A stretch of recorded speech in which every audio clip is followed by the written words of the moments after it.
Hi friends, आप सभी को YouTube channel IT technical skill Siwan में पुनः स्वागत करता हूं। और मैं लेकर आया हूं आज 23 नवंबर 2020 के फर्स्ट शिफ्ट का पेपर, जो इलेक्ट्रीशियन ट्रेड का सेमेस्टर 2 का आंसर होगा। तो हम पहले पेपर को दिखाए हैं उसमें भी, और अभी भी आपको मैं पेपर को दिखाता हूं और उसके बारे में बताऊंगा। थोड़ा सा ये वीडियो लंबा होगा और उसे देखेंगे पूरी, मैं उम्मीद करता हूं आप सबों से। पेपर में आप देख पा रहे हैं 23 नवंबर 2020 लिखा गया है। टाइम 9:30 से 12:30 से। AITT जनवरी 2020 3 नवंबर में हुआ था। सेमेस्टर 2 का है, इलेक्ट्रीशियन पेपर 3rd और इंजीनियरिंग ड्राइंग। फुल मार्क्स आप देख पा रहे हैं कि 75 है। और ये टाइम जो दिया गया है 3 आवर्स दिया गया है। Attempt all question. First question जो है आपको 20 मार्क्स का है। Draw the symbol use for the flowing, यानी इसमें आपको दिया गया है, कुछ सिंबल दिया गया है जिसमें 5 सिंबल है। Auto transformer, fuse, DC series motor, underground cable, main fuse board with switch. और 2 नंबर जो क्वेश्चन है वो 30 नंबर का है। इसमें आप देख पा रहे हैं क्या लिखा गया है। Draw the free hand sketch of distribution transformer and right its parts. Transformer बना देना, डिस्ट्रीब्यूशन, उसके पूरे पार्ट्स के नाम लिख देना है। और तीसरे नंबर प्रश्न में आपको लिखा गया है, write the following in 10 mm character. Good morning India. Good morning India को 10 mm कैरेक्टर के बीच लिख देना है। तो 25 नंबर के है। और पार्ट्स नेम लिखेंगे उसका ट्रांसफार्मर का, तो 30 नंबर। पेपर आप देख लिए। अब एक एक करके हम इस पेपर के आंसर देखेंगे। पहले प्रश्न को देखते हैं और इसमें क्या क्या चीज़ें हैं।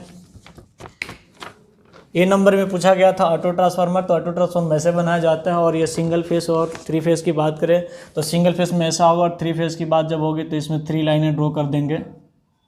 इस तरह से ऑटो ट्रांसफार्मर हो जाएगा। और एक दूसरे तरीके से भी ऑटो ट्रांसफार्मर बनाया जाता है। इस प्रकार से आप ऑटो ट्रांसफार्मर बना सकते हैं। और इसमें से लूप निकाली गई होती है इस प्रकार से। तो ऐसे भी ट्रांसफार्मर आपको ऑटो मिलेंगे कई जगह पे, आप देख लेंगे। तो आप ये बनाए, चाहिए बनाए। बी नंबर में फ्यूज का पूछा गया तो ये फ्यूज बनाया गया है। और बी नंबर में और फ्यूज का यूज यहाँ भी देख रहे हैं कि ये को मेन बोर्ड फ्यूज के साथ फ्यूज का यूज़ किया गया। और तो ये आपका दूसरा एक फ्यूज सिंबल इस प्रकार से बनाया जाता है। 2 सर्किलों के बीच इंक्लाइन मिलाया जाता है। और ये भी हमारा फ्यूज होगा, इसको हम देखेंगे। तो इसमें कीट काट और HRC फ्यूज होता है। तो जनरली आप देखेंगे सर्किट में तो ये भी मिलता है और ये भी मिलता है। तो दोनों में से कोई आप यूज़ कर सकते हैं। यहाँ देख रहे हैं सी नंबर में कि DC सीरीज मोटर के बारे में पूछा गया था।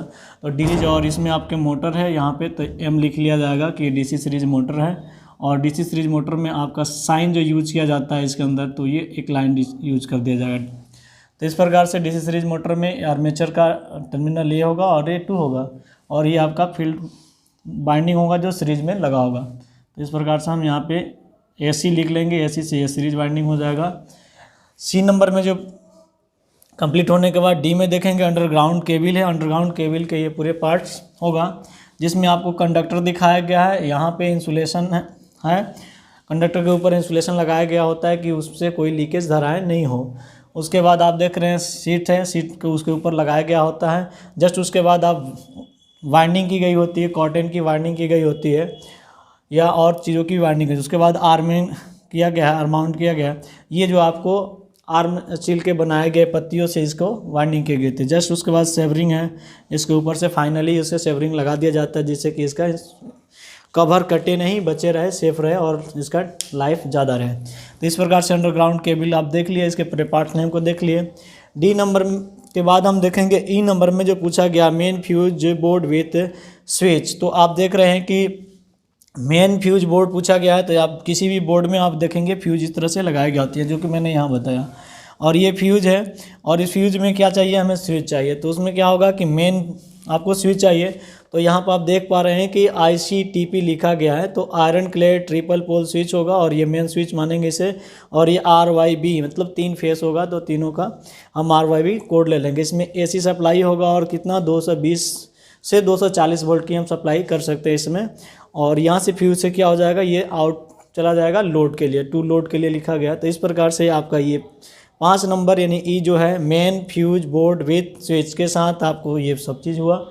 जो सेकंड नंबर प्रश्न था, सेकंड नंबर प्रश्न में पूछा गया था आपसे कि distribution transformer with its parts, यानी कि आप एक डिस्ट्रीब्यूशन ट्रांसफार्मर बनाएं और उस ट्रांसफार्मर के सभी पार्ट्स को आप बताएं। तो इसमें हमने ट्रांसफार्मर बनाया हुआ है और इस ट्रांसफार्मर के सभी पार्ट्स को भी नोट किया है। इसी प्रकार से आपके एग्जाम में इसको बनाकर आंसर करना होता है। जो इस तरह से करते हैं उनको पूर्णांक मिलता है। तो हम इसमें देखते हैं इसके पूरे पार्ट्स नेम क्या दिया गया है और किस प्रकार से। अब इसमें हम स्टार्ट करते हैं ट्रांसफार्मर के पूरे पार्ट को कहाँ पे कौन से पार्ट दिया गया। तो यहाँ पे आपका व्हील दिया गया। व्हील मतलब पहिया होता है। टैंक को हम एक जगह से दूसरे जगह मतलब पूरे ट्रांसफार्मर को हम डगरा कर ले जाते हैं एक स्थान से दूसरे स्थान तक, मतलब पास में जो होगा उसका काम है। टैंक जो होता है सारे पार्ट्स जो है इस टैंक के अंदर रखा गया होता है। तो इसमें आप देख रहे हैं कि ऑयल भी होता है, इसमें कोर भी होते हैं, वाइंडिंग भी की गई होती है और सारे पार्ट्स को इसके टैंक के अंदर रखा जाता है। तो ये आपको पूरे एक दिख रहा है बॉक्स जैसा, वो आपका टैंक है। आयल है जो डॉट डॉट से दिखाया गया, यहाँ पे ये सब के सभी आयल के दिखाया गया कि इसमें आयल है। और इसमें आयल जो भरा जाता है वो आपको सिंथेटिक आयल भरा गया होता है। दूसरा आपको दिख रहा है वाइंडिंग। वाइंडिंग इसके कोर के ऊपर ये वाइंडिंग दिखाएगा और ये कोर है, यहाँ पे ये कोर जो दिखाया गया है। और उसके बाद आप देख रहे हैं ये कूलिंग पाइप है। कूलिंग पाइप में आपको देखिए इधर भी कूलिंग पाइप है, ये भी कूलिंग पाइप है, ये सभी के सभी कूलिंग पाइप है। जब ये ट्रांसफार्मर वर्किंग में आता है तो इसके अंदर हीट होता है और हीट होने से क्या होता है, आयल गर्म होता है। और जब भी ये गर्म होगा आयल तो ऊपर की तरफ उठना चाहेगा और उठेगा तो पाइप से जाएगा। और पाइप से क्या होता है, ये पाइप के टैंक से क्या होता है, पाइप के माध्यम से होते हुए चला जाता है। आपको यहाँ पे बताया गया कि इसमें कंजर्वेटर में, और कंजर्वेटर में जैसे वो क्या होता है कि ऊपर की तरफ उठता है और फिर ठंडा होने के बाद ये पुनः टैंक में रिटर्न हो जाता है। नेक्स्ट में देखेंगे यहाँ पे एलटी पोर्सलिन बूस। यहाँ पे एलटी मतलब लो टेंशन जो होता है, जिसमें हम लोग 3 फेस और एक न्यूट्रल लेते हैं, बनाया गया होता है, कनेक्शन इंटरनल होता है। तो यहाँ पे 4 बूस लगाए गए होते हैं, 3 फेस के लिए, एक न्यूट्रल के लिए बूस होता है। तो इसमें 4 बूस लगाएंगे जो एलटी का होगा। आयल इनलेट वाल्व, यहाँ से हम इस टैंक के अंदर आयल को डालेंगे। तो यहाँ पे आयल इनलेट वाल्व होगा। और यहाँ देख पा रहे हैं कि आयल आउटलेट ड्रेन कॉक। तो इसमें जो भी हम टैंक से आयल को बाहर करेंगे तो हमें इस आयल आउटलेट का हमें प्रयोग करना पड़ता है और यहाँ इसके की लगाई गई होती है वाल्व की। तो इससे हमें ओपन करेंगे तो यहाँ से सभी आयल हमारा बाहर हो जाएगा। जस्ट उसके बाद आप ऊपर में देखेंगे क्या क्या चीज़ें हैं। तो यहाँ बचाएगा HT टर्मिनल, यानी हाई टेंशन टर्मिनल है, जिसमें आपको ये बनाया गया है। ये पोर्सलिन के बने होते हैं और इसमें हमारा बूस लगा होता है और बूस के माध्यम से हमारा जो होगी फेस की सप्लाई अंदर जाती है, जो कि इंटरनल दिखाया गया 1 2 3 यानी RYB दिखाया गया है। इस प्रकार से इसके अंदर ये सप्लाई जाएगा।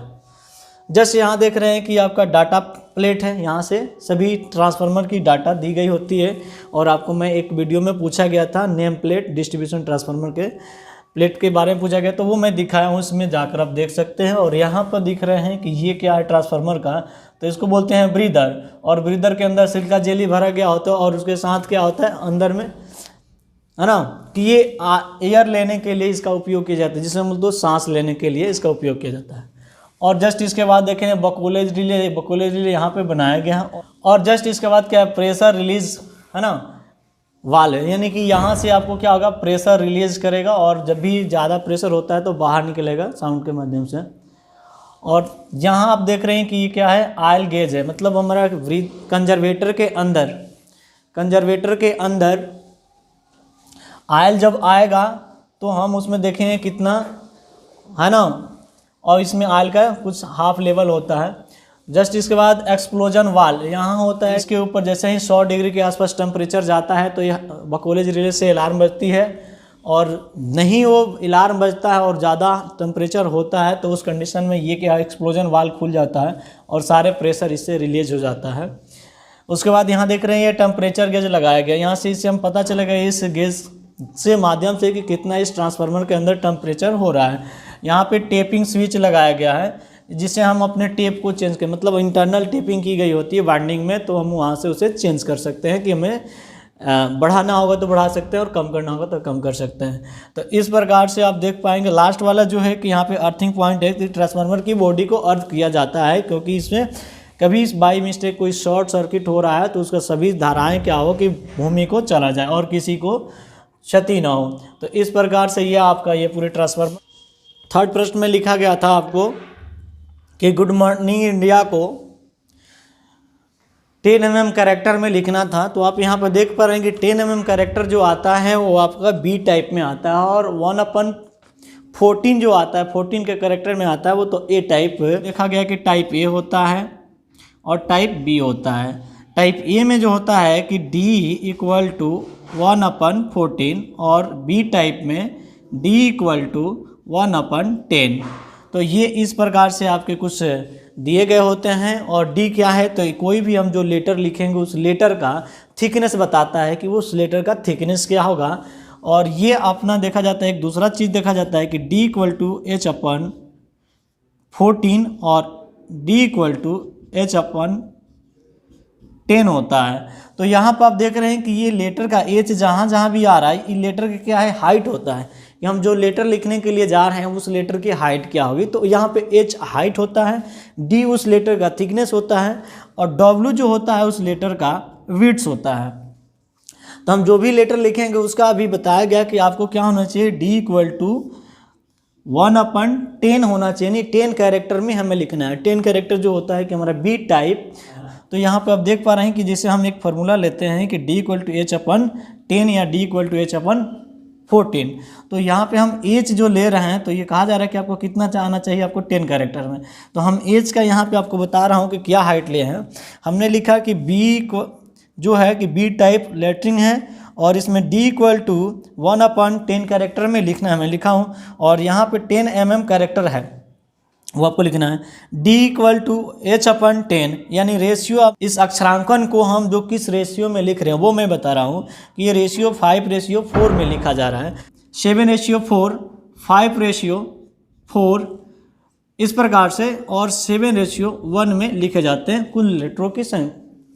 जैसे कुछ लेटर जो हैं कि आई, जैसे आई लेटर को हम जब भी लिखेंगे तो 7:1 में लिखेंगे। वहीं हम MW को लिखना चाहें, M, W को लिखना चाहेंगे, तो इस लेटर को लिखने के लिए हमें जो रेशियो चाहिए वो रेशियो बताया जाता है आपको 7:5, कि उस लेटर को लिखने के लिए आपको रेशियो चाहिए कि उस लेटर की हाइट आपको हमेशा 7 लेना होगा और उसका विड्थ जो होगा वो 5 लेना होगा। यहाँ पे आई यदि हम लिखते हैं तो इसका हाइट जो लेंगे हम वो 7 लेंगे, और उसका विड्थ लेंगे वो हमारा 1 होगा। और इसमें आपको देख रहे हैं कि ये इसमें बाकी जो लेटर बचे हुए हैं IMW को छोड़कर वो सभी 7:4 में लिखे जाएंगे। और उसी में एक दूसरा भी रेशियो आता है कि आपको 5:4 यानी 5:4 में लिखेंगे, तो उसमें हम आई को लिखेंगे तो 5:1 में, और M और W को लिखेंगे तो 5:5 में लिखेंगे। इस प्रकार से इसके कुछ नियम बताए गए हैं। उसके साथ साथ और इसमें देखेंगे जो अक्षरांकन है उसमें कि कुछ प्रत्येक लेटरों के बीच क्या स्पेस होनी चाहिए, एक वर्ड से दूसरे वर्ड के बीच क्या स्पेस होनी चाहिए, और एक लाइन से दूसरे लाइन के बीच क्या डिस्टेंस होनी चाहिए।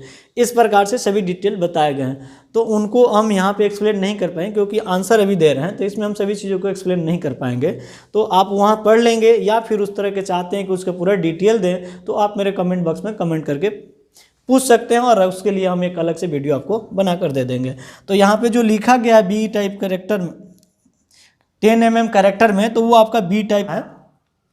तो ये आप देखेंगे किस प्रकार से लिखा गया। हम क्या करते हैं कि 5-5 mm का स्पेस रखते हुए वर्टिकल और हॉरिजॉन्टल लाइन का ग्राफ खींच लेते हैं। तो जैसे आप देख रहे हैं कि हम 5-5 mm का एक लाइन बनाते हुए ग्राफ खींचे हैं यहाँ से यहाँ तक, और इस ग्राफ में प्रत्येक वर्ड को हम लिखे हुए हैं, जो कि ऊंचाई आप देखेंगे तो ये 10 mm कैरेक्टर का होगा। 8 mm की आप यहाँ देख रहे हैं कि यहाँ पे 1 2 3 4 5 है, और यहाँ काउंट करेंगे 1 2 3 4, यानी कि यहाँ पे हम 4 लिए हैं और यहाँ पे 5 लिए हैं, और इसी को हम रेशियो बता रहे थे कि आप यहाँ देखिए कि 5:4 में लिए हैं।